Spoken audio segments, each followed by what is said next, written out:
hemisferios cerebrales que corresponden al telencéfalo anidados sobre el encéfalo. La configuración interna contempla realizar los ventrículos laterales, los núcleos de la base, incluyendo el claustro o antemuro, y la forma en la que la sustancia blanca se distribuye, tomando en cuenta especialmente las fibras comisurales y las fibras de asociación, además de las fibras de proyección que de una u otra manera ya son conocidas por ustedes.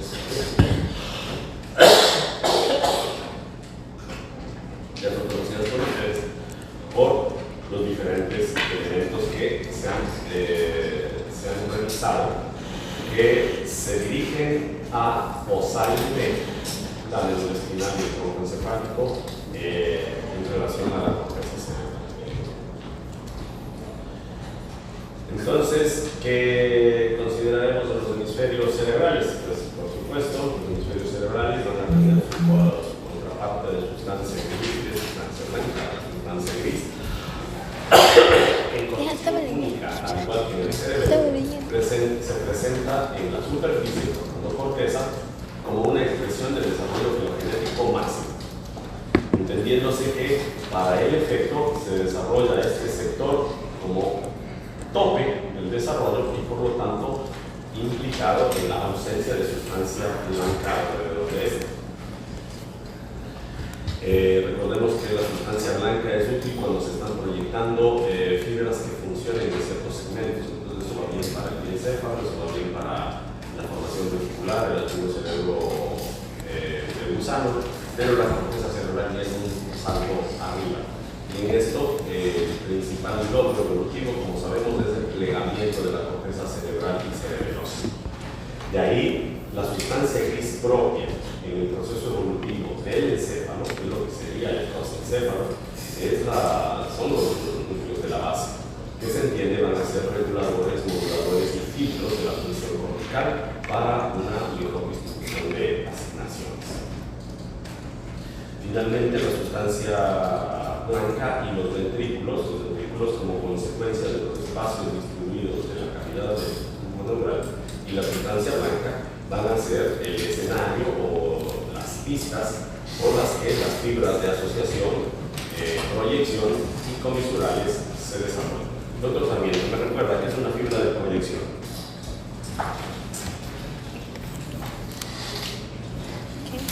Ya se está acabando el parcial.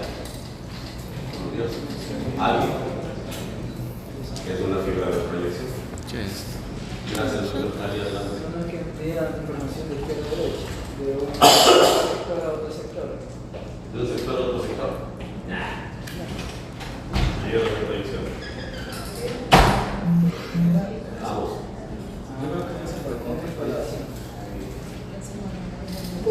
Yo que mucho no sé. Que manda información de A ver, fibras comisurales, unión de uno y otro lado del sistema nervioso. Una gran fibra, un gran sistema comisural es el cuerpo calloso, que une el hemisferio derecho con el izquierdo. ¿Dónde hay fibras comisurales también? En la comisura blanca anterior de la médula, porque conectamos sistemas que ingresan por el asta dorsal derecha y se proyectan por el cordón lateral izquierdo. Entonces, unen lados. Fibras de asociación. Unen diferentes sectores, pero del mismo lado. Y fibras de proyección. Fibras que conectan diferentes niveles del sistema nervioso. Es decir, que voy a tener una fibra que está en sistema segmentario medular y puede conectarme con el bulbo raquídeo. Por ejemplo, las fibras vestíbulo-espinales. Esa es una fibra de proyección. Otra fibra de proyección sería el fornix, porque nos une el cuerpo mamilar, que es un núcleo del hipotálamo, con el lóbulo temporal, con el hipocampo. Y otra fibra de proyección sería, por ejemplo, el fascículo piramidal. El sistema piramidal conecta la corteza cerebral con las motoneuronas propiamente. ¿Sí? A eso, a propósito de eso, un dato que quiero que recuerden, pregunta de examen. Pregunta se les preguntó. Alguien que haya revisado, me imagino que se ¿en qué consiste el síndrome de motoneurona superior e inferior? No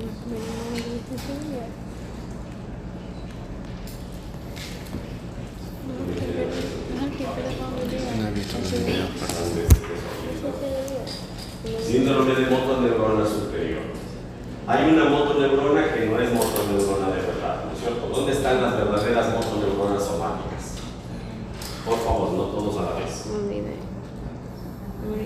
¿Dónde están las verdaderas motoneuronas? Olvidé. En las dorsal, carajo.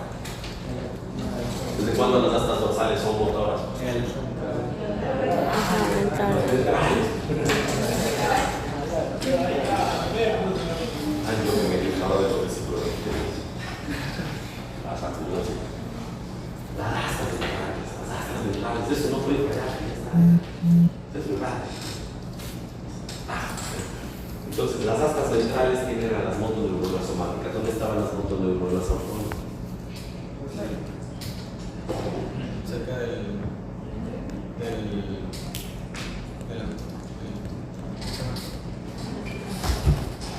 Doctor Figueroa, yo le di un voladorazo porque se va a dar ¿cerca de qué? ¿cómo se llama? De la expresora, cerca de la expresora.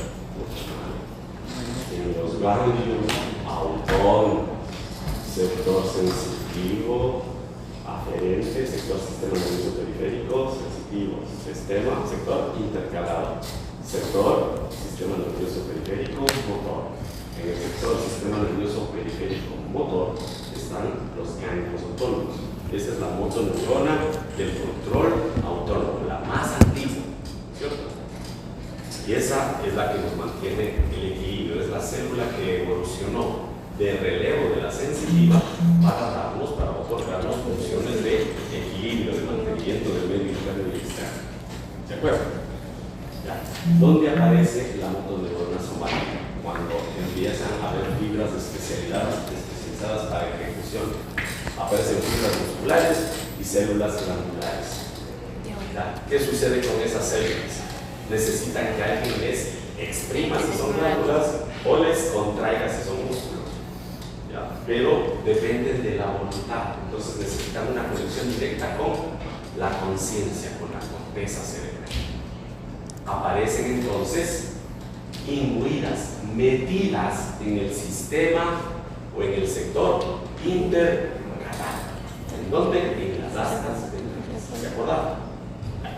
Estas neuronas, las motoneuronas por excelencia, las somáticas, son las que se van a encargar de generar el movimiento, pero necesitan una orden. Entonces, en los videos se les dice que son como los obreros, como la familia, ¿no? Trabajando, disparando, ¿sí? Pero necesita de la orden del ingeniero de obra, ¿cierto? Y necesita un capataz. Como toda obra tiene un capataz que es el hijo de la chingada, ¿cierto? Entonces, ¿qué pasa? El ingeniero de obra dice, ok, que levante una pared, dile a la motoneurona del miembro superior que levante la mano. ¿Ok? Entonces da la orden a la corteza motora primaria. La corteza motora primaria envía una orden al capataz. ¿El capataz qué es? ¿Cuál es el capataz? La interneurona de la médula espinal. O la interneurona que está anidada en la formación reticular, si es que son nervios craneales. ¿De acuerdo? ¿Y qué sucede ahí entonces? La motoneurona somática ejecuta la acción. Levanta la mano. ¿Qué sucede entonces si es que se daña, se muere o le lastimo al ingeniero de obra? No lloro. ¿Sí? El capataz dice, yo no sé las órdenes. Levanta las paredes que quieran. Entonces la interneurona medio le quiere regular a la motoneurona, pero la otra dice, a la mierda no es mi jefe. Mándame buenas órdenes, pero no me mandes nada. Y el otro empieza a disparar pendejadas. Entonces empieza a haber una respuesta refleja, porque solo eso sabe hacer la interneurona, ¿sí? Tiene las respuestas reflejas. Y entonces la persona empieza a tener hiperreflexos, los reflejos muy vivos. ¿Sí? Hay un reflejo incluso que se llama reflejo de extensión cruzada. ¿Sí? O reflejo, perdón, de extensión cruzada. Reflejo de triple tiempo. ¿Sí? Porque se da 1, 2, 3. Se recoge así el brazo. Igual la pierna. Se coge el pie, va la rodilla y luego la cadera. ¿Sí? Entonces esos reflejos son de liberación, porque quedan liberado el capataz y la motoneurona. Eso es un síndrome de motoneurona superior. Hiperreflexia, hipertonía, ya no tengo el control del cerebelo, ¿sí? Ya no es lo mismo el control del cerebelo, sino el ingeniero. ¿Ya? Hiperreflexia, hipertonía y espasmos. ¿Ok? ¿Y qué es lo que sucede en cambio cuando se muere el albañil? Tenemos al ingeniero, tenemos al capataz, pero se le muere la motoneurona. La motoneurona. Aparece un síndrome de motoneurona inferior. Dile que levante una pared. Oye, levanta la pared. No se levanta la pared. Arreflexia, atonía, flacidez. ¿Sí? Entonces, un síndrome de motoneurona superior genera reflejos de liberación y mecanismos descontrolados funcionales, porque la motoneurona propiamente dicha, o mal llamada motoneurona inferior, sigue viva, pero sin órdenes específicas. Y en el síndrome de motoneurona inferior, en cambio, tenemos una motoneurona que se mueve. Un ejemplo de esto es la poliomielitis. Otro, un fenómeno combinado, que es la esclerosis lateral amiotrófica.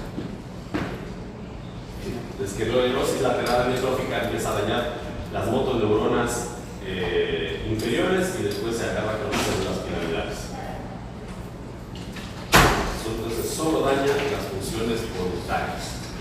Entonces, cuando usted ve en una persona que con esclerosis lateral amiotrófica que pierde el control y la simetría de su estructura, es porque se están destruyendo las motoneuronas inferiores.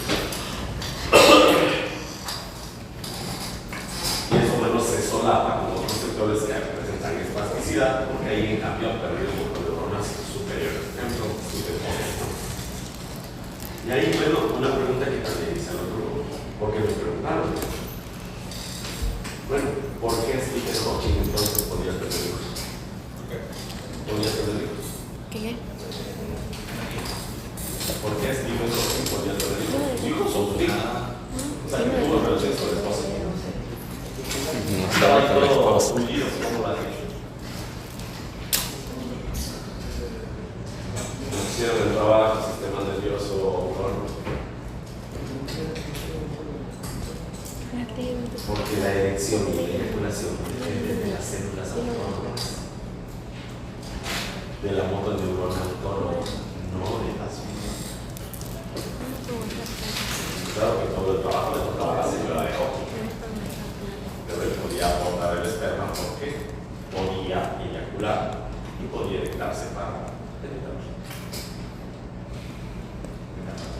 ¿Por qué no se alteraba eso? Porque eso no depende de motoneuronas somáticas. Y por eso les decía, para que se les haga fácil comprender esas cosas, tenemos que recordar lo que se vio desde la primera clase. Entonces, considerando esas premisas, acordémonos de todos estos componentes para hablar un poquito. Nos damos la corteza, el hueso que forma el cráneo, una cavidad que forma la bóveda y un piso que es la base del cráneo. Va a estar cubierto por la dura madre, que va a estar conformada por dos capas, la dura madre propiamente dicha, o la dura íntima, y la dura externa, o la capa externa, o también denominado el endocráneo. ¿Ya? Que no es nada más que el periósteo del hueso plano que se pegó a la dura de verdad. Estas son de origen mesenquimal y dan origen a la mitad de las fibras de esta membrana que es la aracnoides. Esta parte de las aracnoides tiene vasos linfáticos. La otra mitad, la que se forma de esta capa, que es la vía madre, en cambio, no tiene vasos linfáticos. ¿Para qué me sirve saber esto? Porque todos sabemos que es el sistema linfático. Es el sistema linfático. el sistema que funciona como el sistema linfático para el cerebro. O sea, sirve para desechar, por ejemplo, moléculas. Pero no hay vasos linfáticos en el cerebro, ¿cómo le hacen? No son producidas en el... Bueno, Por el líquido cefalorraquídeo. ¿Cómo funciona entonces? Son proteínas que no pueden pasar los capilares de los. Entonces.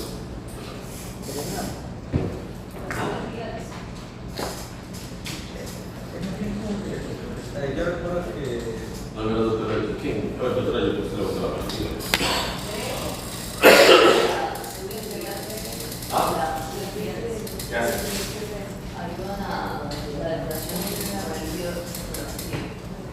Entonces, ¿qué hace?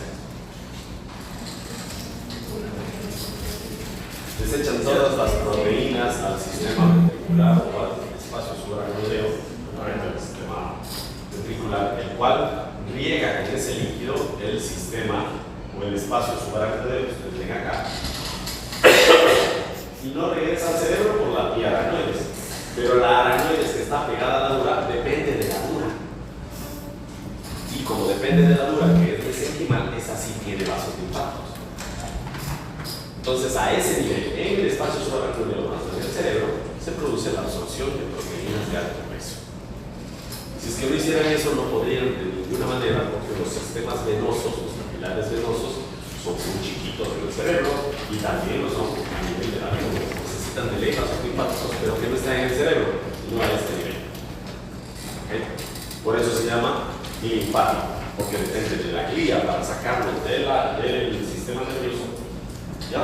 Y de los linfáticos de la dura madre, que pertenece, bueno, que los forman en la aracnoides que nace desde este nivel. Tenemos entonces que el sistema, el telencéfalo se va a dividir pues, en dos hemisferios cerebrales, en los cuales van a describir una cara lateral, una cara medial y una cara inferior. Podemos observar que entre los dos hemisferios hay un espacio, ya que es interrumpido por la presencia del cuerpo calloso, que se ve aquí como una sombra. Ese es el punto o el puente de unión de los dos hemisferios. ¿Ya? La cisura que está entre los dos es la cisura interhemisférica, que da espacio a que se forme un repliegue de la dura madre entre los dos, denominado voz del cerebro, la cual podemos observar al seguir.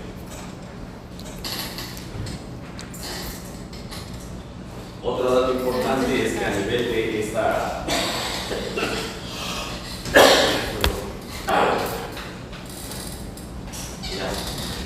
a nivel de estos repliegues se forma un sistema venoso, el cual va a terminar generando el drenaje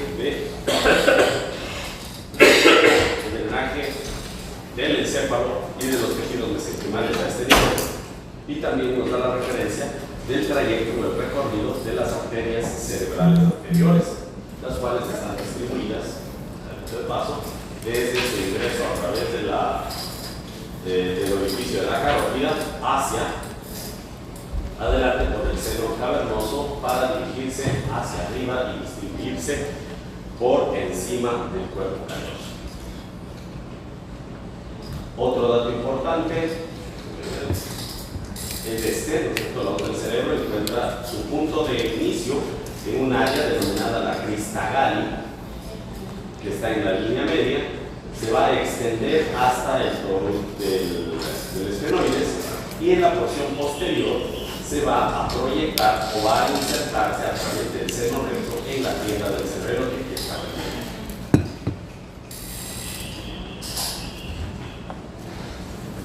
Cada hemisferio está distribuido con sus respectivos giros y surcos.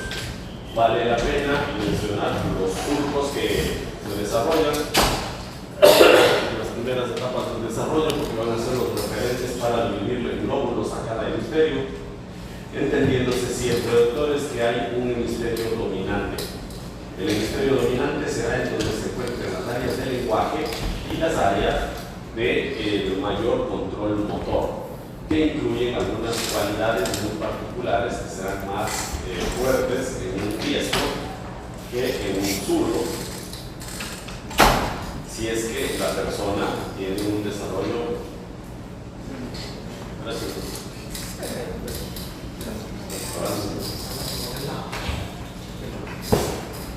Si es que consideramos que en este desarrollo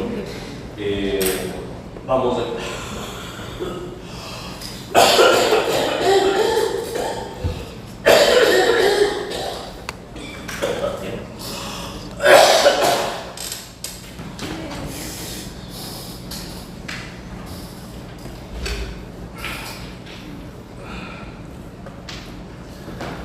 consideramos que en estas divisiones los surcos y giros nos van a permitir dividir los hemisferios en glóbulos y estos a su vez sectorizarlos en regiones para de tipo funcional.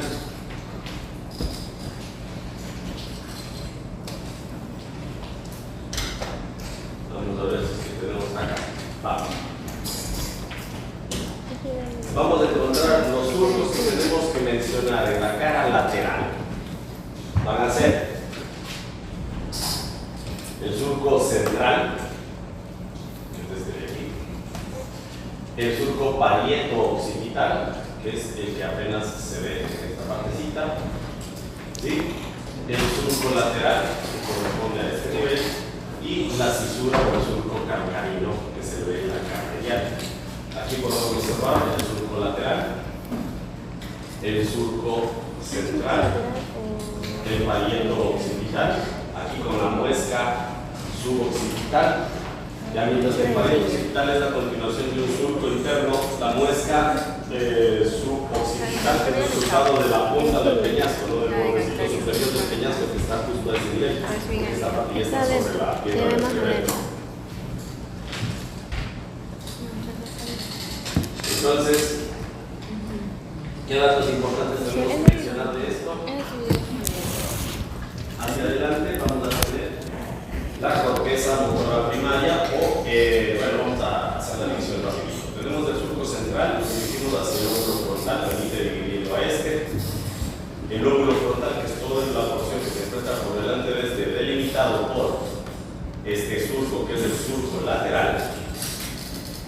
Está conformado por un surco que se llama el surco frontal ascendente, el surco frontal superior y el surco frontal inferior, que van a delimitar las siguientes circunvoluciones: la circunvolución o el giro frontal ascendente, que dijimos pertenece al giro precentral o al área motora primaria, el giro frontal superior, el giro frontal medio y a este nivel el giro frontal inferior.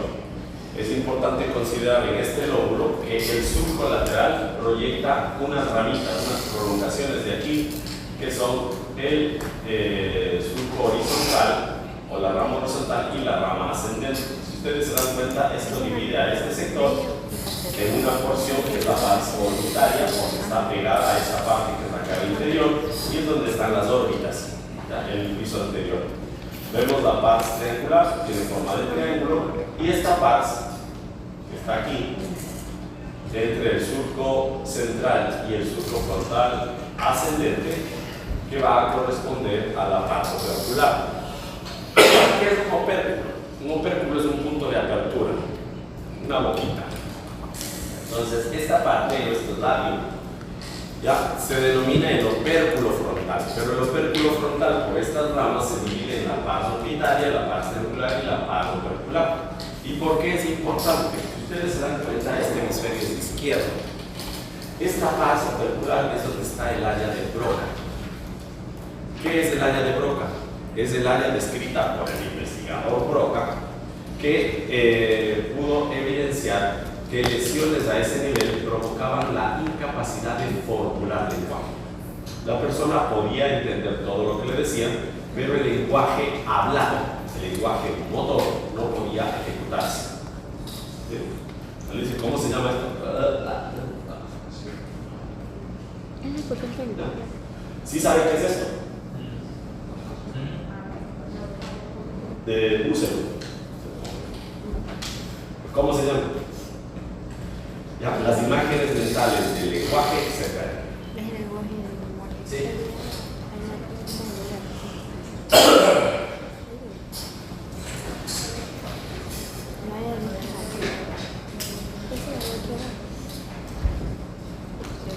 Es importante también considerar que en este surco central podemos ver una pequeña repliegue que suele estar presente en la mayoría de casos. A veces el surco central se pega al surco lateral formando una pequeña indentación media.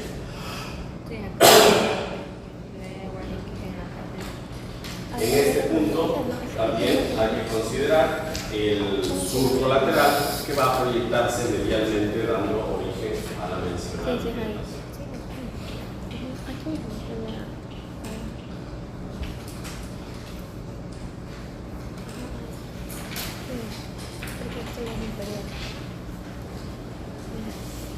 En el surco lateral, ya el surco lateral que lo podemos ver acá, también denominado fisura de cilio, se proyecta horizontal y ligeramente dirigido hacia arriba, teniendo los ramales horizontal y ascendente que habíamos mencionado y uno denominado angular al final, el cual va a rodearse de un giro que se proyecta también con el componente parietal, que va a corresponder a lo que se denomina el giro supramarginal. Eso ya mencionamos.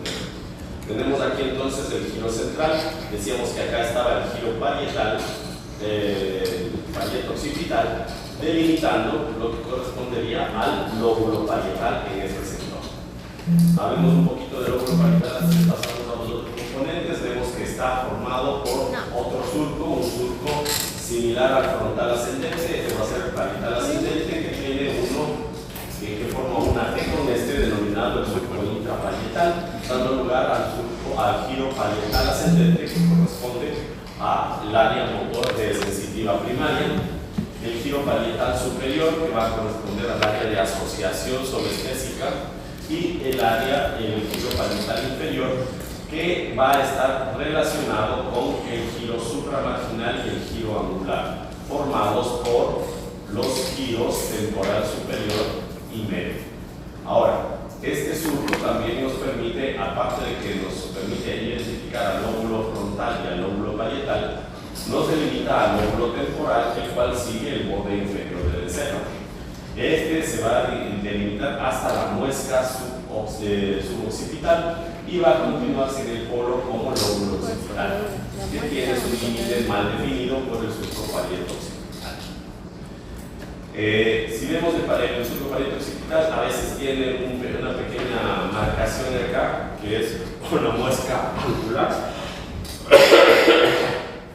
muy poco frecuente, pero en algunas ocasiones se puede ver la prolongación de los surcos parietal, el surco intraparietal, dividiendo en dos lobulitos de este sector, que van a extender o van a delimitar el área o visual secundaria o de asociación visual.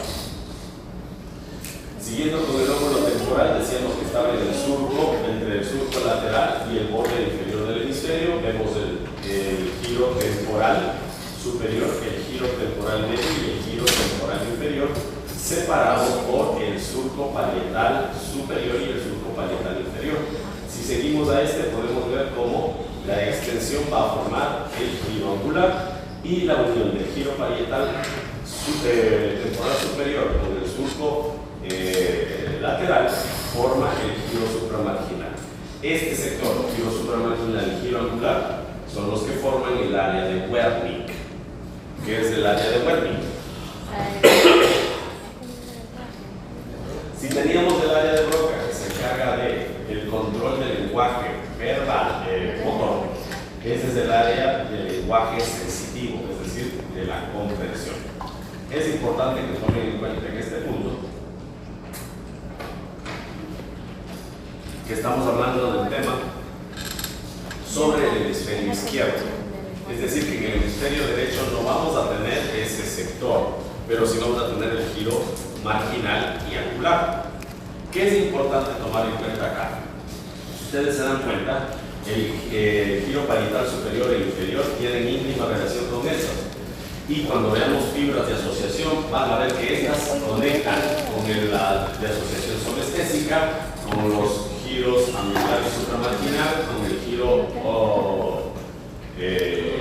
con el lóbulo occipital, e incluso el lóbulo temporal tiene una serie de fibras que tienen relación con la visión, la olfacción y el oído, que se conjugan para relacionarse en este punto. ¿Qué sucede? Hay una teoría que se emitió hace unos 10 años sobre la teoría de integración cortical. Antes se pensaba que todo se manejaba en áreas de Brodmann y no está mal. O sea, sí, hay áreas de corteza que se van a encargar de funciones específicas. Pero con el advenimiento de la resonancia magnética funcional, es decir, de meterle a una persona, que le ponían la foto, ¿no?, de un artista, de una serpiente, de una muchacha muy guapa, o de un bebé, de un animalito, un peluche, un carro de carreras, ¿no? Había diferentes emociones que le generaban. Algunos eran miedo, otras eran atracción, otras eran romántico, otras ternura, otras alerta, otras responsabilidad, nociones filosóficas. Entonces, dependiendo de con lo que se estimulaba a la persona, no solo con imágenes, sino con pasajes, o se le pedía que era un cálculo matemático. Incluso una vez hicieron pruebas también sexuales para ver qué áreas de la corteza cerebral se activaban cuando tenían relaciones. Entonces, les metieron a la resonadora a una pareja de esposos que estaban teniendo relaciones para ver qué parte del cerebro se les activaba. Entonces, con el advenimiento de esas pruebas, se notó que más que un sector específico, había varios sectores que se interconectaban de una forma al unísono, ¿no? Y por eso salieron muchas teorías, como por ejemplo, ahora se sabe que hay muchas menos células parietales asociativas cuando a los niños se les expone a pantallas, ¿ya?, o menos capacidad ejecutiva o de resolución, o hay una corteza prefrontal menos desarrollada, menos capacidad de tolerar frustración, cuando esa criatura, en vez de experimentar con las manos, está pegada a una pantalla botando harta dopamina. ¿Sí? Gracias a estos estudios, entonces, se determinó la teoría de asociación cortical o de integración cortical, y por eso sabemos que en este punto central van a confluir todas las funciones sensoriales para emitir informe a la corteza frontal. Incluso la corteza frontal en un momento dado va también a pasar informe al área parietal para que usted desarrolle una función ejecutiva. Entonces, por eso la corteza somestésica primaria, la corteza de asociación parietal, la corteza occipital que es visual, así como la temporal superior, que tiene componente nasal, componente olfatorio y componente auditivo, confluye su información a esta área central del giro supramarginal del área parietal superior para entonces desarrollar comprensión. ¿Por qué es importante esta parte? Porque a partir de esa organización, como ustedes se acuerdan en la primera clase, desarrollamos las gnosis. ¿Se acuerdan que eran las gnosis? Doctor, hablando de ¿qué es eso? Un puntero. ¿Cómo se escribe el puntero? ¿Cuál es la primera letra del puntero? ¿Ah? La P. Puede dibujarla en el aire. Puntero, palabra en español. Describe un aparato que sirve para apuntar fórmulas. Y la P emite el sonido. Toda esa información la tiene usted guardada por esa asociación. Y para eso tengo que la doctora escuchar lo que yo le comentaba. Formular la palabra, identificar y reconocer la palabra y darle nombre a esta cosa. Entonces, por eso todas esas son gnosias nominales, ¿sí?, simbólicas, prácticas, sonoras y bueno, también las olfatorias, pero esas van más de la mano de la memoria. ¿Estamos? Entonces, para que todo eso confluya desde los órganos de los sentidos y tenga algún sentido, se centran en esta área. Por eso se habla de un punto de integración a partir del cual se van a distribuir las funciones y se van a dirigir a este sector. Es por eso que también este sector va a recibir influjo de unos elementos de la cara medial. No, con la hendidura. Hay una hendidura,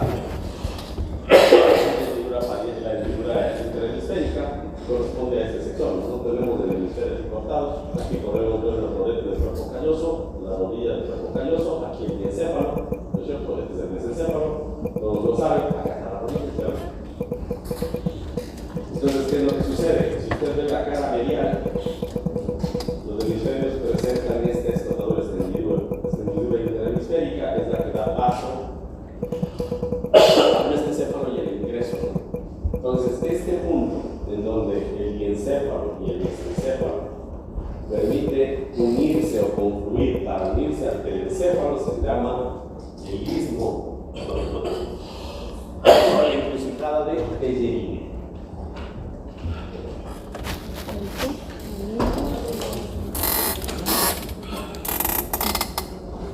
El punto, ustedes ya van a ver un específico de lo que ahora con la práctica, es el sitio donde el diencéfalo se une. No, es esto. Porque no se unen a los hemisferios. Ese punto donde está el cuerpo calloso se llama la encrucijada de Tellerine. ¿Sí?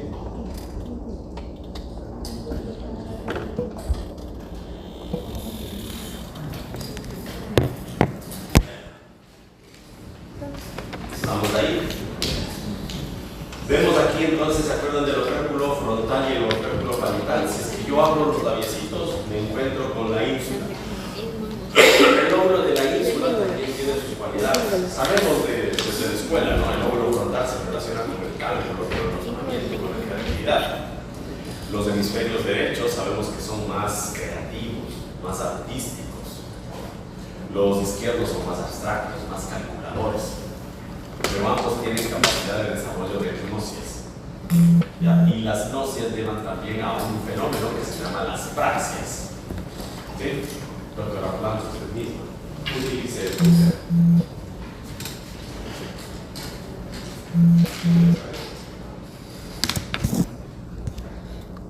Eso es praxia. Sí. La gnosia es el conocimiento del objeto. La praxia es saber usarlo. Usted de rato que camina, está aplicando una praxia cortical. Se levanta y se toca en la corriente y usted empieza a caminar. Sabemos que esos componentes ya los registró el cerebelo, ¿no es cierto? ¿Qué hacía el cerebelo? Guardaba eso para que se haga automático. Pero necesitamos siempre un punto de partida, que la junta, la motoneurona superior, diga, caminemos. Y para caminar usted tiene que guardar en su corteza una parte que le diga cómo tiene que empezar todo, para que después se activen los mecanismos automáticos. Por eso, al que le toque síndrome de Gertmann, se va a dar cuenta que puede presentar una apraxia de la marcha. Entonces tiene una apraxia sensitiva, se olvida cómo caminar. Se olvida los pies y cómo caminar. No puede poner un pie adelante del otro. Y ves que está débil, que no está dañada la motoneurona, sino que se olvidó cómo hacerlo. Es que la doctora Planta tuvieron Gertmann, se había olvidado cómo aplastar el bicho con su mano. Solo les hubiera quedado bien ahora cómo era de hacer. Simplemente la imagen mental de ese proceso se olvida. ¿Por qué ese comentario? En la ínsula, ¿qué es lo que hace? El lóbulo frontal es para el razonamiento, el lóbulo parital, integración sobrestésica de todos los niveles.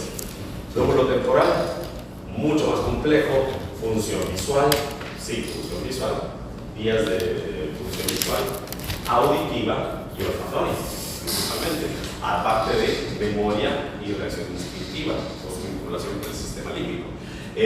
Lóbulo occipital, principalmente, y por antonomasia, función visual. Pero el lóbulo de la ínsula, cuando ustedes, doctores, se acuerdan que cuando les dijeron el video y echen yo por la ínsula, recuérdense cuando les digo que crece como la asta de un caldero, ¿se acuerdan? ¿Se acuerdan? Muchos sueños. Miren el video que quedaron conmigo. Ya.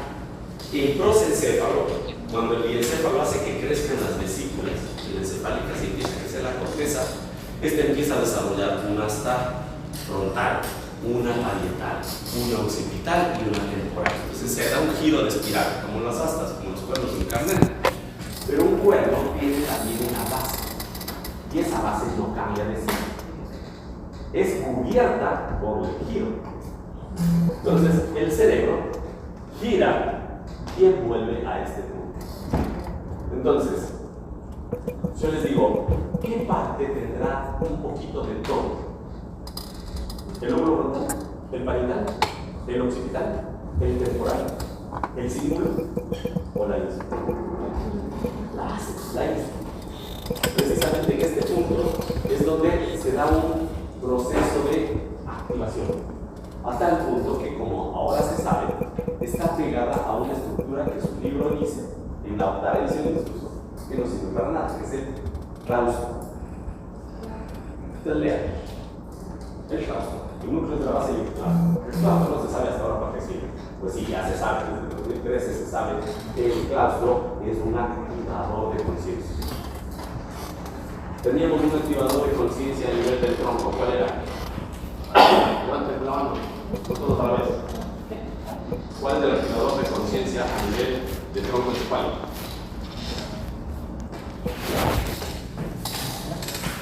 SAR, sistema activador reticular ascendente, formación reticular. A nivel de diencéfalo, ¿cuál es el activador de conciencia? Tálamo, núcleos intralaminares. Carajo, sí saben. Sí saben, ¿no es cierto que sí saben? Ya. Pues el telencéfalo tiene también su interruptor. Y eso se descubrió porque en el tratamiento de la epilepsia de una señora le activaron, le dieron descargas al claustro y se noqueó. Entonces, y desde ahí se determinó que, en base a esa cirugía experimental, esa radiocirugía experimental, lo que provocaba la inactivación o la desactivación del claustro no era el control de la epilepsia, sino la inhibición de la conciencia, de la activación cortical. Entonces, ¿qué es lo que sucede? Si ustedes ven, la ínsula tiene un surco medio, ¿sí? Hay un surco circunferencial y un surco medio.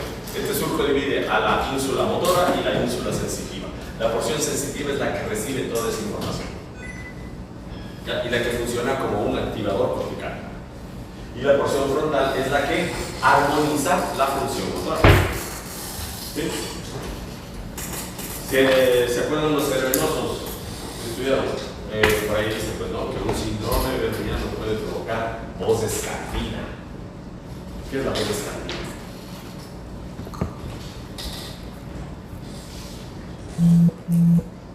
La voz escandida es esta voz que no tiene prosa. Pues así como que si estuviera pegado de la buena. Eso es voz escandida. Entonces, el momento en el que usted formula el lenguaje, le da tono, le da prosa y le articula. Personas que tienen lesiones cerebrales pueden llegar a tener disartria. La articulación del lenguaje depende de este giro, de esta mitad anterior de la voz. El surco pariente occipital, que es 9, bueno, tenemos la cara medial. Podemos ver cómo la hendidura del surco lateral ingresa, vamos a ver la hendidura acá. Por los vérculos puede observarse e ingresa a este nivel y permite observar al lóbulo temporal desde ya su cara inferior, y esta es la cara medial. ¿Qué vamos a sacar aprovechando esto? Bueno, tengo que sacar la medida de cómo van saliendo las cosas. Aprovecho mejor los videos de la información de las imágenes antes que lo que se haga. Pero vemos la cara medial y podemos observar que el cuerpo calloso es el gran protagonista de este nivel. Podemos ver el pico del cuerpo calloso, la rodilla del cuerpo calloso, el cuerpo del cuerpo calloso o tronco del cuerpo calloso y el rodete musculenio del cuerpo calloso. ¿Por qué toman estos nombres? Porque en esta parte las fibras tienen el aspecto o la forma de una pinza de azúcar. ¿Han visto una pinza de azúcar?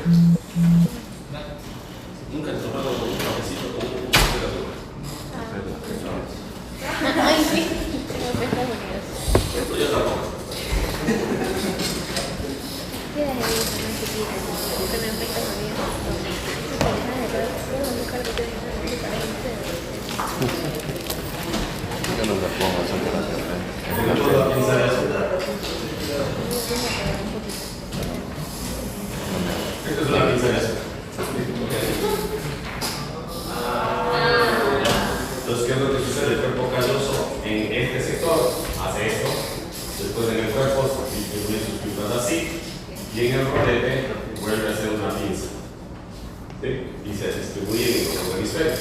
Entonces acá se forma un forceps o una pinza que se llama el forceps anterior. Acá hay otro forceps o pinza que es el forceps posterior.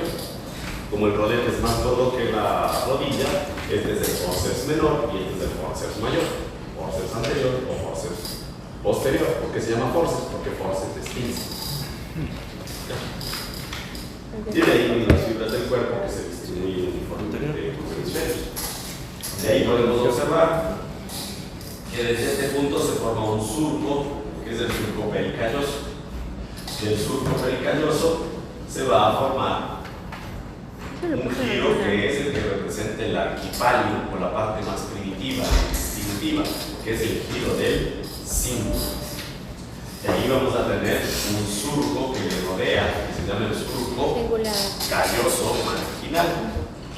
Este surco calloso marginal se llama así porque está primero acá circundando el calloso, el cuerpo calloso, y luego se va arriba formando este surco que es el surco marginal. ¿Sí? Podemos observar entonces que después del cíngulo que ha rodeado todo esto, vemos que el cíngulo se continúa hacia acá adelante y se extiende pegándose a esta pequeña área. Esta área, si ustedes se dan cuenta, tiene la forma como de dientecitos.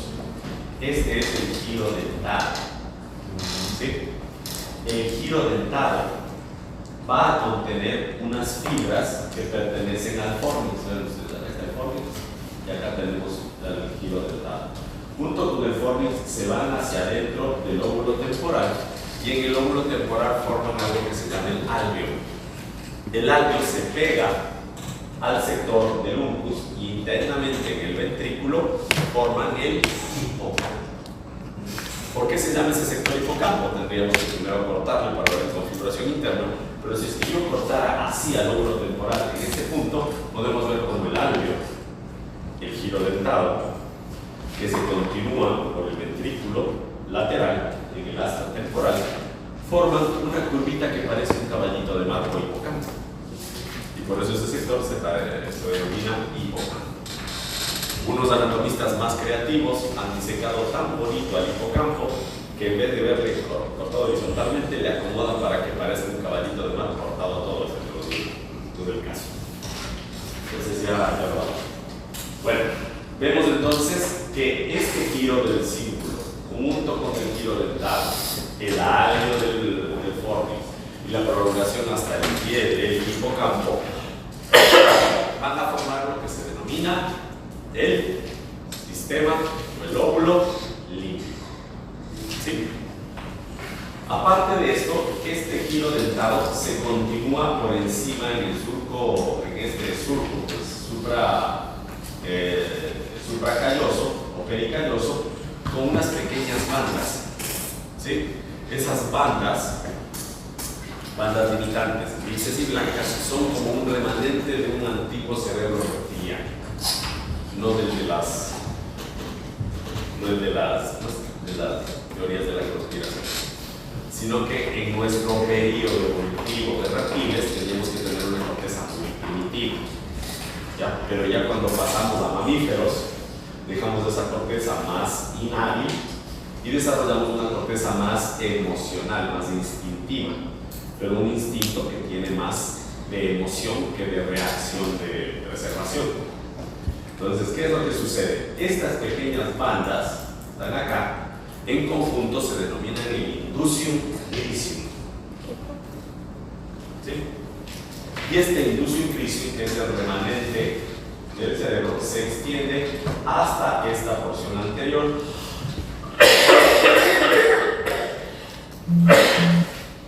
Para prolongarse como una bandita gris que alcanza este sector por debajo del cuerpo calloso, denominado el giro subcalloso.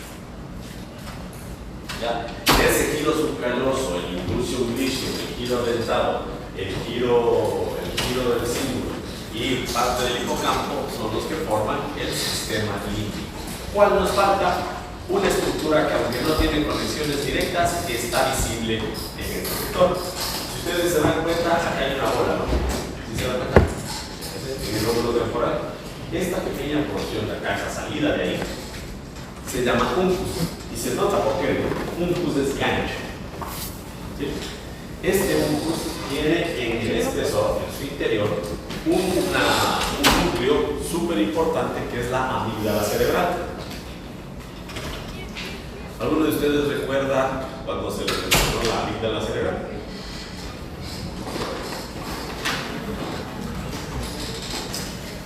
Me olvidé asignar a uno de ustedes, pero quien quiera compartir espontáneamente a veces que se gana un tacho extra. Síndrome de Kluver-Bucy. Síndrome de Kluver-Bucy. ¿Qué sucede? En experimentaciones en macacos se les lesionaba las amígdalas cerebrales y los animalitos perdían el miedo a las agresiones, empezaban a alimentarse de lo que sea. Si tenía el cartón, se comía el cartón. Si había excremento, pues se lo comían. Y empezaban a violar a sus compañeros de celda o a satisfacerse con lo que tengan al alcance. ¿Por qué? La amígdala es la que controla el apetito sexual, el instinto de preservación y el instinto de ingesta. Entonces usted sabe que si se ve caca ahí en un plato, por más adornado que esté, usted no se come. Porque usted ya tiene guardada en la amígdala un registro de que eso huele mal, porque le avisa a la amígdala que debe oler mal. Porque eso es peligro. Entonces se va a meter bacterias y se va a morir infectado. Si usted ve una serpiente ahí, no se pone a jugar al salta-salta. Usted huye, porque la amígdala busca preservarle. Si usted ve una araña, una ponzoña gigante, usted no se le va a acercar. Si es que usted tiene pudor y usted se maneja en un medio racional y tiene su amígdala saludable, usted no va a quererse chingar las sillas donde está sentado. ¿Por qué? Porque su apetito sexual se guía por ciertos parámetros de reproducción. ¿Sí? Cuando la amígdala se destruye bilateralmente, aparece el síndrome de Kluver-Bucy. Y eso nos da la referencia de cuál es la función de la amígdala y por qué el sistema límbico que la incluye tiene relación con estos componentes instintivos.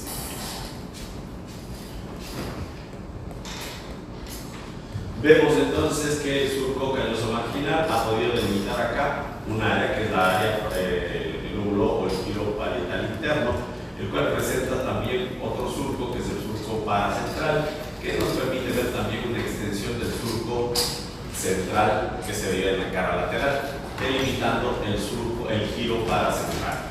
Este giro paracentral es donde va el pie y el control de los esfínteres en el homúnculo de Perfit. ¿Se acuerdan de ese hombrecillo, esa cabezota, esos piecitos y esas manotas? Ya, pues el piecito y los genitales van en ese sector. Bueno, más que los genitales, el control de los esfínteres, ¿no? Entonces, a nivel cortical, si es que una persona pierde el control esfinteriano sin una lesión medular o sin una lesión a nivel de esas estructuras, con una lesión cerebral, sabemos que eso está localizado interhemisféricamente o a nivel de cara medial del hemisferio cerebral. Vemos por detrás de esto, este sector, que al estar por delante de este otro giro que parece una cuña, por eso se llama el lobulillo cuneiforme, toma el nombre de la precuña. Y nos lo podemos observar como el surco parieto occipital que veíamos en la cara lateral muy chiquito, ahora se extiende y se continúa con esta cisura, que es la cisura calcarina. ¿Por qué se llama calcarina? Porque donde ustedes vean hay unos pliegues que se llaman las estrías o líneas de Genari que parecen dientes. Entonces parece que para calcaria.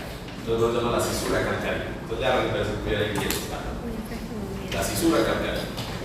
Y en la cisura calcarina de los labios superiores e inferiores encontramos el área visual primaria. podemos observar cómo esta cesura se continúa hasta perderse cerca del giro ventral. De ahí vamos a proyectarnos al lóbulo occipital, donde podemos observar que tenemos dos surcos también para este lado, la cara lateral del giro temporal inferior, ahora con el nombre de temporo occipital externo, el temporo occipital medial o fusiforme, porque parece un uso. Este uso es interesante. A este nivel, en este uso, se concentran las funciones de simetría y atractivo. No tiene mucha proximidad con el sistema límbico, pero miren ustedes. Por esta parte, usted, no sé si es que hay, ¿no? Es que le vea pelada, que tiene los ojos medio separados, ya es medio áspero. O si tiene los ojos girolos. Si tiene unas facciones lindísimas, ¿no? Es guapísimo. Pues todo un adorno. Tiene los ojos medio separados, ya se cagó. Ya, porque ese sistema de proporciones viene registrado en su cerebro. ¿Qué le dice eso? La genética de esta persona es saludable. Entonces los rasgos más comunes, más saludables, son los que se repiten y a usted le vuelve más atractivo o menos atractivo. Por eso es porque no está feo, tiene genética cara, ¿no? Entonces, este giro de acá, el giro fusiforme, es el que se encarga de la identificación y registro de simetría facial. Entonces, cuando quieran que su novia les quiera más, ya saben que tienen que lesionarle el giro fusiforme. Tenga una noción asimétrica de la vida. Ya tenemos el giro para hipocámpico, se llama así porque el hipocampo está labrado en el interior del ventrículo y esto va a corresponder al hipocampo velocidad externa, por eso se llama para hipocampo.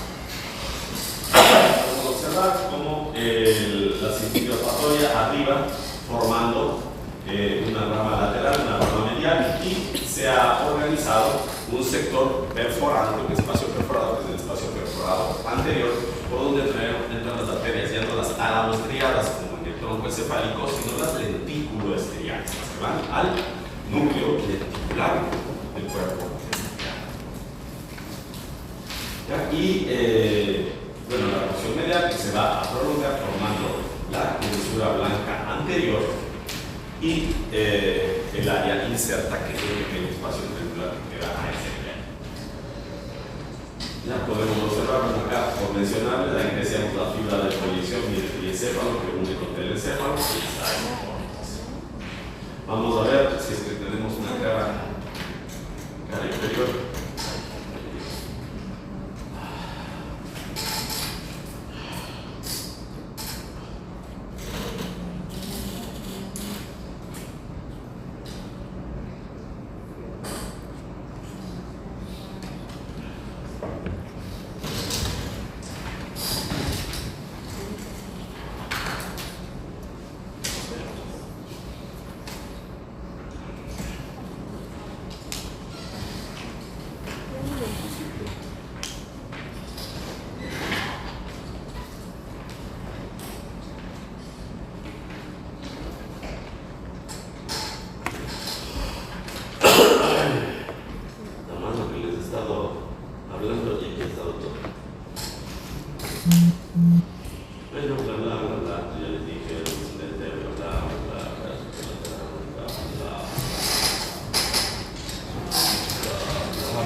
¿Cuál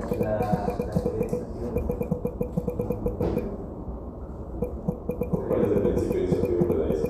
¿Qué principio no es? Claro.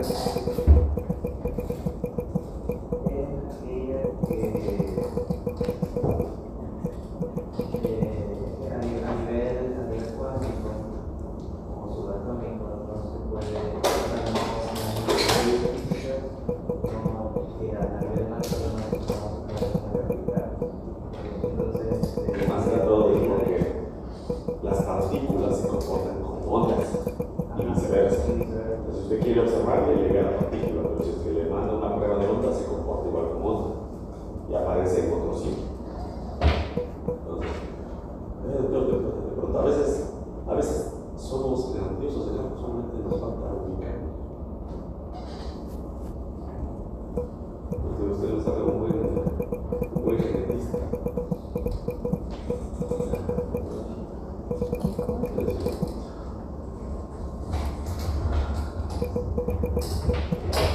Vamos a la configuración interna para que ustedes se puedan orientar más o menos. Ni siquiera hay nada, no sé si vamos a observar las cosas. Qué vergüenza, ¿no? Vemos la corteza cerebral distribuida en pliegues donde podemos ver los surcos que mencionamos. Observamos las fibras comisurales del cuerpo calloso. Vamos a ver en un corte coronal cómo están distribuidas las estructuras y muchas de estas ustedes ya las conocen. Primero tenemos los ventrículos laterales inmediatamente por debajo que están separados entre sí por el septum pellucidum. Este septum pellucidum tiene su punto de partida en el cuerpo calloso y lo que les decía es el pequeño giro subcalloso, ¿sí? Esa pequeña laminita de sustancia gris que luego se va a continuar para formar con la parte anterior del núcleo o del cuerpo estriado y junto con el núcleo interpeduncular y el locus accumbens,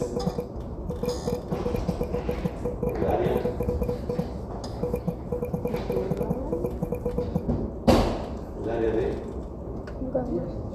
locus accumbens, núcleo sub. Sí.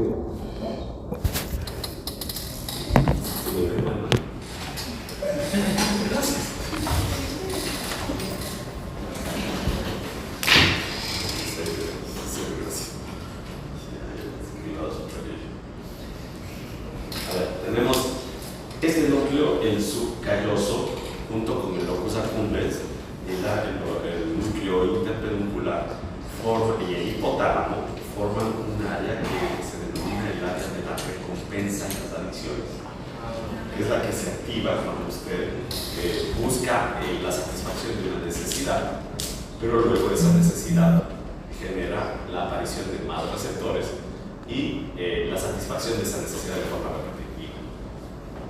Por eso es que les decía, altamente adictivas, pantallas luminosas, muchos cambios que generan más función de dopamina, más receptores.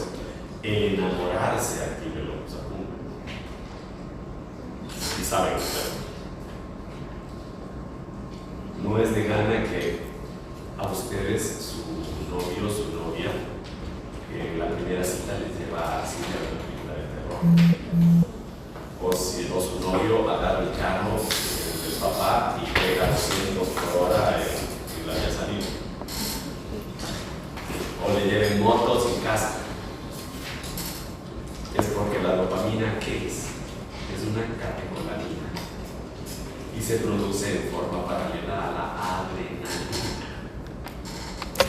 Entonces, si usted en la primera cita o cuando usted está desarrollando vínculos incrementa los receptores por estimulación del sistema de recompensa, usted se enamora. Entonces, muchachos, ya saben, espántense. Tienen un buen sabor, una conexión.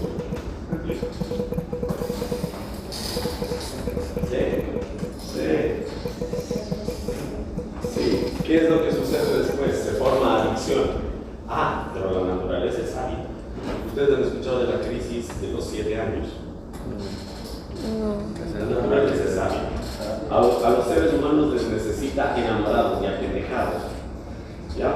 Por dopamina. dopamina por activación del sistema de recompensa por aproximadamente 1 año para que conciban al bebé y 6 años para que esté mielinizado y tenga conexiones cognitivas corticales. Entonces ya cuando el bebé está de 6 años empiezan las crisis, empiezan a pelearse. Yo no sé qué te vi, me parecía hermoso, parecía un imbécil. Encima me pegan, no, también que fea chancla,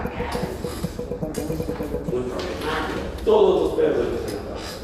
¿Por qué? Porque ya no hay dopamina que lo respalde.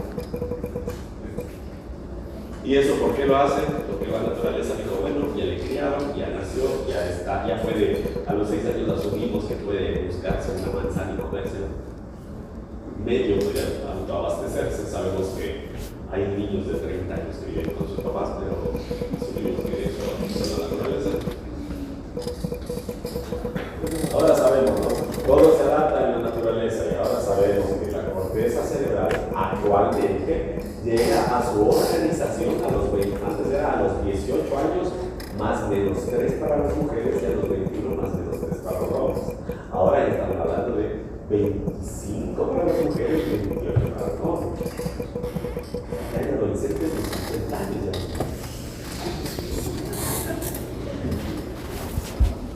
Podemos observar entonces en el cuerpo calloso el área de su calloso y del septum pelúcido. ¿Qué sucede con el septum pelúcido? Inmediatamente por debajo presenta al fornix. ¿Sí? El fornix que va a estar cubriendo el techo del tercer ventrículo que se debe observar como un pulso. ¿Sí? Por los puntos que podemos encontrar, sabemos que a este nivel, pegados al tercer ventrículo, van a estar los tálamos, pero el surco hipotalámico nos permite saber que estas áreas van a ser hipotálicas. De ahí podemos observar a la cápsula interna que ingresa. A este nivel podemos observar el brazo anterior de la cápsula interna, si es que vamos un corte más atrás o si es que lo hacemos axial, podemos observar un brazo anterior y un brazo posterior con una rodilla. ¿Ya? Esa cápsula interna lo que hace es llevar fibras aferentes y eferentes que cumplen las funciones de transmisión de fibras de proyección para conexión frontal, parietal y occipital, temporal, con otros niveles en diferentes segmentos del sistema nervioso. Dígase, el tronco encefálico, formación reticular, la corteza hemisférica que tiene íntima relación con las fibras fronto, parieto, temporo, occipito, pontinas, con los núcleos pontinos, y lo más importante, las fibras de la lámina de los lemniscos forman el lemnisco espinal y el lemnisco medial, junto con el lemnisco trigeminal, que llevan información sensitiva de todo el cuerpo, y también las fibras piramidales, las corticonucleares que van por la rodilla de la cápsula interna, y en el brazo posterior las fibras corticoespinales. Podemos observar a los lados aquí el núcleo lenticular, porque parece una lente. Podemos observar acá, yo antes pensaba que era una lenteja, pero ustedes se dan cuenta, las lentejas tienen forma de lente. Tienen forma de lente, y acá tenemos la cabeza del cuerpo calloso. Juntos mantienen una conexión íntima. Si ustedes recuerdan en el desarrollo, esto antes era un solo núcleo, que se llamaba el cuerpo estriado, pero cuando se formó la cápsula interna y lo atravesó, se dividió el núcleo caudado y el núcleo lenticular. El núcleo lenticular se quedó pegado junto al tálamo, y el núcleo caudado en cambio creció con los ventrículos e hizo una cola, que se puede ver en el ventrículo lateral. Ya voy a poco. ¿Sí? Entonces, núcleo caudado porque tiene cola, el núcleo lenticular porque se queda como una lente a este nivel. Y podemos observar que después de la cápsula interna observamos sustancia blanca aquí y sustancia blanca aquí, que separa a esta estructura. La cápsula interna, si esta es cápsula interna, esta de acá, ¿cómo se llama? Cápsula externa. Y si es que esta es cápsula externa, fuera de esta banda de sustancia gris, vamos a tener la cápsula extrema. ¿Ya? Esta banda de sustancia gris que estamos hablando, de la que estábamos hablando, es el antemuro o claustro. ¿Qué decíamos que hacía? Era un switch del encefálico de la conciencia. Y miren ustedes, está pegadito a la ínsula. Aquí están los brazos. Otra vez, veamos. Cápsula interna, brazo anterior, brazo posterior, rodilla, el brazo posterior, la parte más importante. Estas fibras son frontopontinas, muchas de estas fibras son de interconexión local y frontopontino, ¿no? Pero a este nivel, en el brazo posterior, están las fibras de proyección sensitivo-motoras más importantes, desde la rodilla hasta el brazo posterior. Podemos observar también algunas fibras que se van a proyectar posteriormente y por debajo, que son las fibras retrolenticulares y sublenticulares, ¿ya? Que pasan por debajo y por detrás del núcleo lenticular, que es este de acá, y que tienen relación con la función visual y auditiva. Veamos entonces acá con más claridad ventrículos laterales. Acá podemos ver el techo de este ventrículo circunpelúcido. Aquí estaría el fornix, se continuaría por aquí. Aquí está el tercer ventrículo. Podemos observar la cápsula externa, la cápsula extrema, el antemuro claustro, ¿sí? Rodilla, rodete. Miren, núcleo caudado en este, y acá esto es de la parte occipital. ¿Sí ven esta manchita de acá? Es la cola del núcleo caudado que se dio la vuelta y salió por acá. ¿Sí? ¿Estos que son? Estos rodillos. ¿Estamos? ¿De acuerdo? Miren, aquí está el fornix anterior, el fornix posterior. Todas son fibras de asociación porque van a estar conectando al mismo lado. Y un dato interesante, miren, aquí el tálamo se ve muy bonito, este es el área de los pulminares.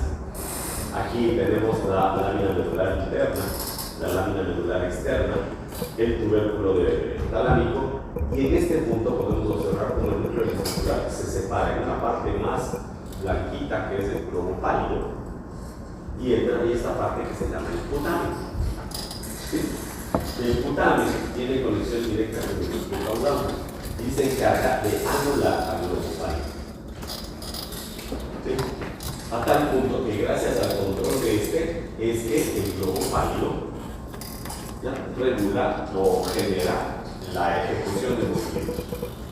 Si es que no hay control de esos núcleos, empiezan a aparecer las folias. ¿Sí?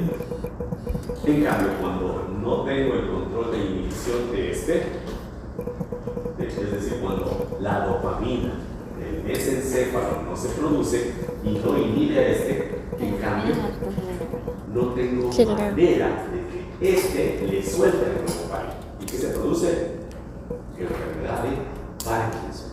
Ay, doctor, pero no entiendo. Si el Parkinson es temblor, ojo, ustedes estudiantes de medicina, no caigan en ese error. La enfermedad de Parkinson no es temblor, es asinesia. ¿Qué es eso? El enfermo de Parkinson no puede generar movimiento. Quiere coger un vaso y no puede agarrar. No puede ejecutar el movimiento porque tiene bloqueado el globo pálido por el putamen. ¿Sí? Lo que sí sucede es que cuando está en reposo y ya no hay actividad que bloquear, empieza a aparecer un temblor de reposo. ¿Cuál es la verdadera enfermedad que provoca un temblor de intención? Es que cuando quiero agarrar algo, porque he perdido la coordinación del movimiento. Eso, cerebro. Aprendiendo. Cerebro. Vamos. Doctor. Más colectivo. ¿Lo quiere ver? Listo, doctor. ¿Creen ustedes que pueden ir utilizando estructuras a este nivel? Quizá. Miren ustedes, acá, si se dan cuenta, el corte es tan bonito que podemos ver los ventrículos laterales donde se unen. Aquí, en este punto donde se unen al tercer ventrículo, están los agujeros de Monro.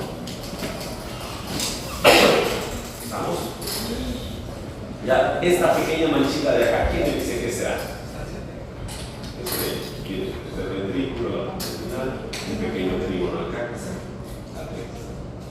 Manita azúcar. No aquí.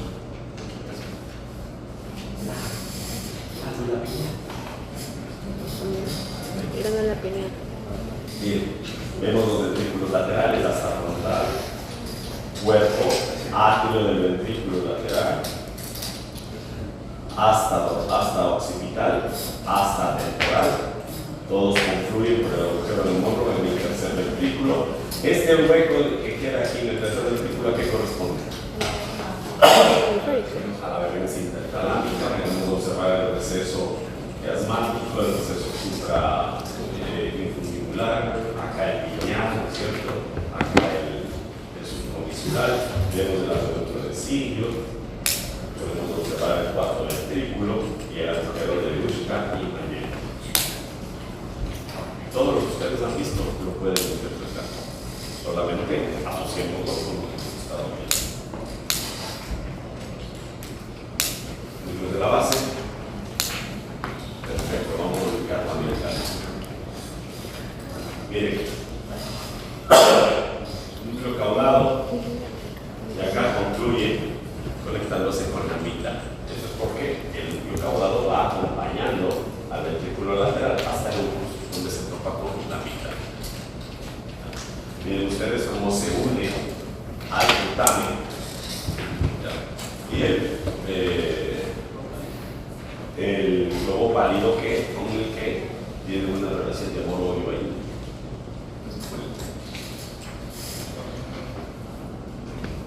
Como el tóxico, ¿no? El globo pálido. Vamos a hablar un poquito de las fibras comisurales de asociación y de proyección. El cuerpo caloso que tiene el forceps menor, las variaciones del cuerpo caloso, el tapetum y el forceps.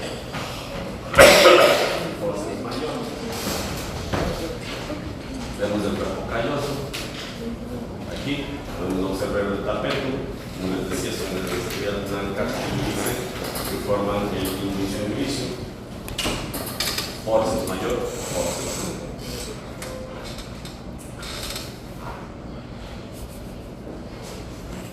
La cobertura o el área que se va a encargar de envolver a los ventrículos laterales por las variaciones del cuerpo calloso son lo que se terminan denominando tapetum y en donde vamos a encontrar muchas fibras entrelazadas, entre las que se destacan las que les decía de la cápsula interna, retro y subventriculares. Esto ya lo hemos mencionado, pero vamos cápsula interna. Miren, estas son la corona radiada que luego continúa como brazo anterior y brazo posterior, la rodilla que van a descender a lo largo de la sustancia blanca, vemos el cuerpo calloso con sus variaciones. Miren la corona radiada cómo se continúa, incluyendo el cuerpo calloso, el polo frontal y el polo occipital. Vemos la cápsula interna en la porción en el brazo posterior, la cápsula interna en el brazo anterior. ¿Ya? Tenemos detalle de la protuberancia por donde están cruzando las fibras. Acá sería el mesencéfalo. Ya.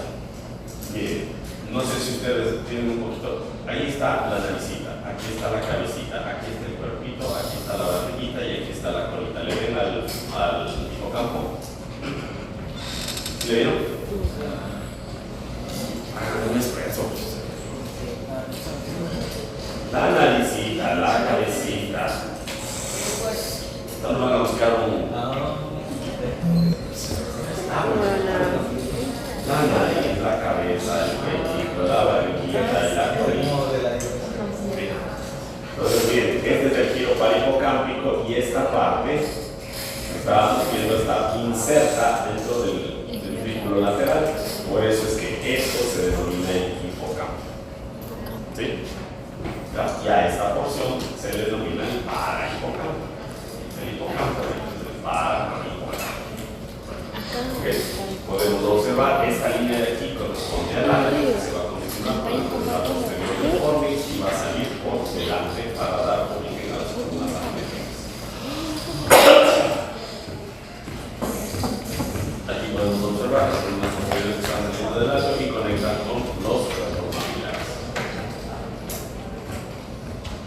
En este punto, si ustedes pueden observar, el alio, que es el sitio en donde la sustancia blanca se reúne para dar forma a la columna posterior, toma el nombre de fibria. Entonces tendríamos alio, fibria, donde estamos acá, alio, fibria y columna posterior del órgano. Nuevamente, alio, fibria, columna posterior del órgano.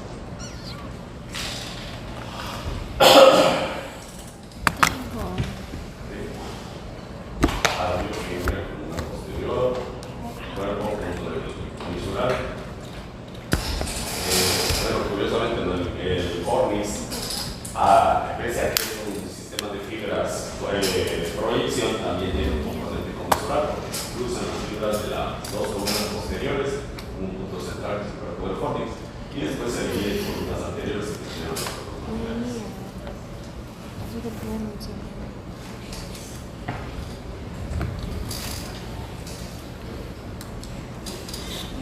¿Dónde estaría la comisura areolar? Pues sabemos que está por encima a nivel de la avena.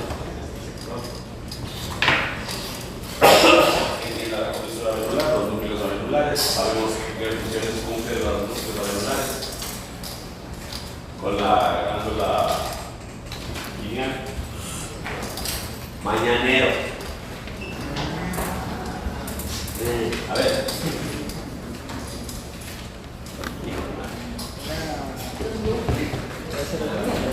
Ya, se acabó. Entonces, todo esto les voy a pasar en un video para que puedan revisarlo. No te preocupes, está bien bonito. Complejo, que es importante que ustedes lo revisen en los videos. La clase teórica de mañana la vamos a hacer por vía.